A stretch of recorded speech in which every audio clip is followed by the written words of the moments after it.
ஐயையோ! ஒரு 5 நிமிஷம் ரிலாக்ஸா இருந்துருக்கலாம்னு பார்த்தா லேட் ஆகி போச்சே.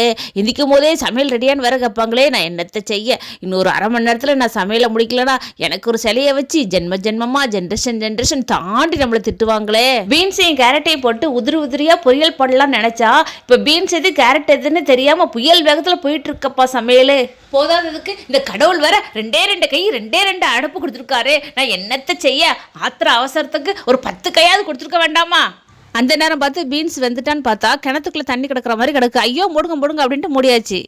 ஒரு வழியாக டிஃபனும் லஞ்ச் ரெடி பண்ணிவிட்டேன். லஞ்சுக்கு பீன்ஸ் கேரட் பொரியலும் பருப்பு குழம்பும் முட்டையும் தான். இந்த ரணகாலத்துலையும் ரசம் வச்சா நல்லா இருக்குமே அப்படின்ட்டு என்னுடைய மைண்டு சொன்னதுனால நான் அதையும் ரெடி பண்ணிட்டேன். ஃபைனலாக பீன்ஸ் பொரியல் சூப்பராக ரெடி ஆகிட்டு, சரி ரைட்டு லேட்டானது லேட்டாகி போச்சு, இது ஒரு டாஸ்க்காக நினச்சி செஞ்சு போராடிட்டு இருக்கிற நேரத்தில் தான் வாரத்தில் 2 நாள் ரெகுலராகவே இந்த பாட்டி எங்களுக்கு கருவேப்பிலை கொண்டு வந்து கொடுத்துருவாங்க.